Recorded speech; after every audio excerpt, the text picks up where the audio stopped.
ನಮಸ್ಕಾರ ವೀಕ್ಷಕರೇ, ಶುಭ ದಿನ. ಮಹಾಭಾರತ ಸರಣಿ 8ರ ಹಂತದಲ್ಲಿ ನಾವಿದ್ದೇವೆ. ನಿಮಗೆಲ್ಲರಿಗೂ ಮತ್ತೊಮ್ಮೆ ಸ್ವಾಗತ. ಕುರುಕ್ಷೇತ್ರ ನಡೀಲಿಕ್ಕೆ ಮೂಲ ಕಾರಣ ಏನು ಸರ್? ಕುರುಕ್ಷೇತ್ರ ನಡೆಯೋದಕ್ಕೆ ಹಲವು ಕಾರಣಗಳು ಕಾಣಿಸುತ್ತೆ. ನನ್ನ ಅಧ್ಯಯನದ ವ್ಯಾಪ್ತಿಯಲ್ಲಿ ಅಥವಾ ನನ್ನ ಅಧ್ಯಯನದ ಮಿತಿಯಲ್ಲಿ ಅಂತ ನಾನು ಹೇಳೋದಾದರೆ, ಕುರುಕ್ಷೇತ್ರ ಯುದ್ಧ ನಡೆದಿದ್ದಕ್ಕೆ ದ್ರೌಪದಿಯ ಮಾನಾಪಹರಣದ ಪ್ರಯತ್ನ ಕಾರಣ.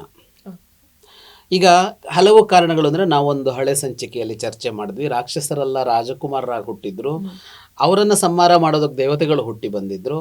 ಹಾಗಾಗಿ ಕುರುಕ್ಷೇತ್ರ ಯುದ್ಧ ಯಾಕೆ ನಡೀತು ಅಂದರೆ, ಒಂದು ಉತ್ತರ ಏನು, ಅದು ದೇವಾಸುರರ ಯುದ್ಧ ಅಂತ ನಮಗೆ ಕಾಣಿಸೋದಕ್ಕೆ ಇಲ್ಯಾರೋ ಎದುರಿಗೆ ಕಾಣ್ತಾ ಇದ್ದಾರೆ ಅಂತಾದ್ರೂ, ಬಹಳ ಕಾಲದಿಂದ ಸೃಷ್ಟಿಯ ಆರಂಭದಿಂದ ಕೆಡುಕಿಗೂ ಒಳಿತಿಗೂ ಒಂದು ಯುದ್ಧ ನಡೀತಾ ಇದೆಯಲ್ಲ, ಅದರ ಮುಂದುವರಿಕೆ ಇಲ್ಲಿ ನಡೆದಿದೆ ಅಂತ ಹೇಳಬೇಕಾಗತ್ತೆ. ಮೊದಲನೇದು.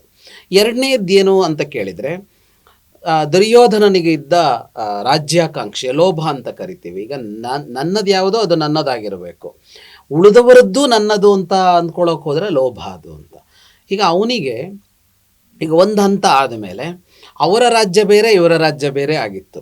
ನನಗೂ ರಾಜ್ಯ ಬೇಕು ಅಂತ ಅವನ ಆಸೆ ಇದ್ದಾಗ ಸರಿ ಒಪ್ಕೊಳ್ಳೋಣ, ಅವರದ್ದು ಯಾಕೆ ಬೇಕು ನಿನಗೆ, ಅವರದ್ದು ಅವ್ರು ನೋಡ್ಕೊಳ್ತಿದ್ರಲ್ವಾ, ಅದೂ ಬೇಕು ಅಂತ ಅನ್ನಿಸಿತು. ಈ ಲೋಭ ಕೆಲಸ ಮಾಡ್ತು. ಇದು ಮೊದಲಿಂದ ಇತ್ತು ಅವನಿಗೆ.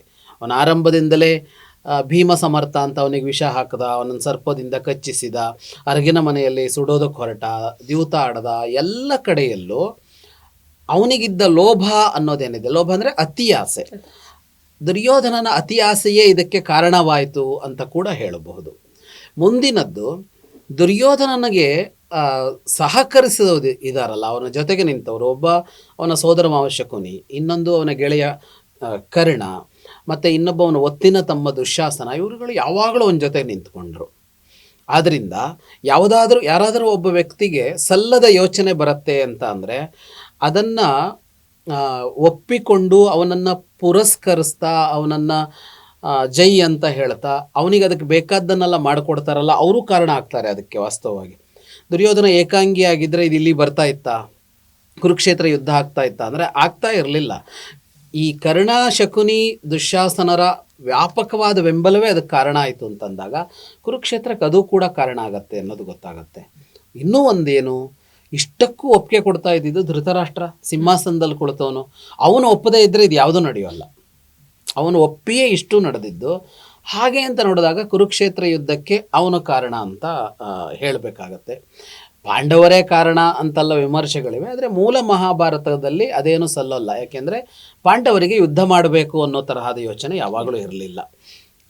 ದ್ರೌಪದಿಯ ಕಾರಣಕ್ಕಾಗಿ ಯುದ್ಧ ಆಯಿತು ಅಂತ ನಾನು ಯಾಕೆ ಹೇಳ್ತಾ ಇದ್ದೀನಿ ಅಂದರೆ, ಈಗ ಅಜ್ಞಾತವಾಸ ಮುಗಿದಿದೆ, ಒಪ್ಪಂದದ ಪ್ರಕಾರ ಅವ್ರ ರಾಜ್ಯ ಅವ್ರಿಗೆ ಬಿಟ್ಕೊಡ್ಬೇಕು.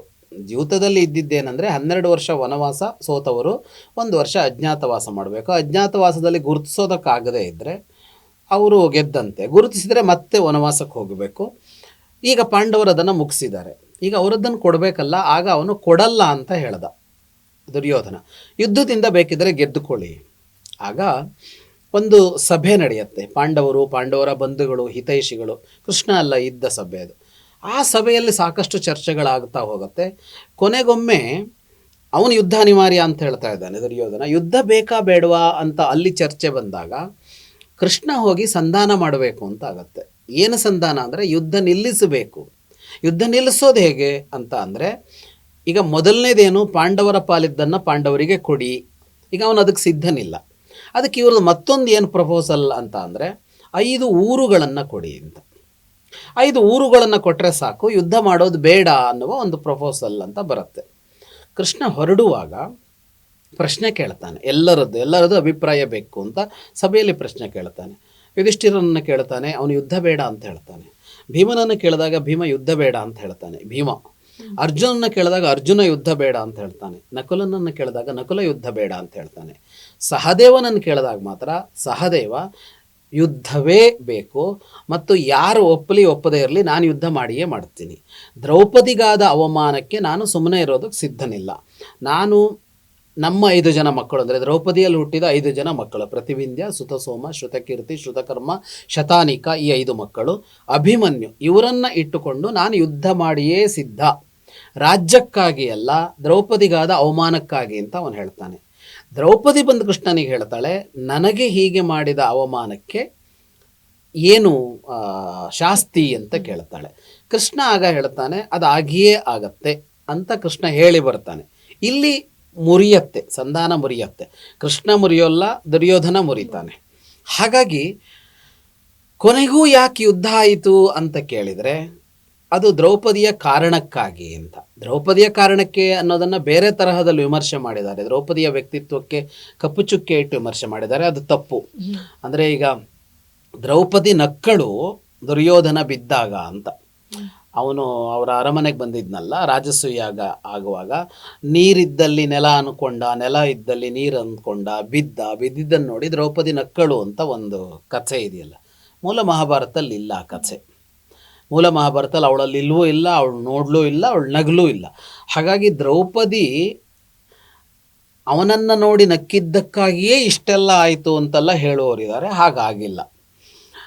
ಅದರಿಂದ ಆ ಕಾರಣಕ್ಕಾಗಿ ದ್ರೌಪದಿ ಅಂತ ಹೇಳ್ತಾ ಇರೋದಲ್ಲ. ಒಂದು ಹೆಣ್ಣಿನ ಮಾನಹರಣದ ಪ್ರಯತ್ನ ನಡೀತಲ್ಲ, ಅದಕ್ಕೆ ವಿರುದ್ಧವಾಗಿ ಕುರುಕ್ಷೇತ್ರ, ಎದುರಿನ ಕಾರಣ ಅಂತ, ಮುಖ್ಯ ಕಾರಣ ಅಂತ ಅದು ಕಾಣಿಸುತ್ತೆ.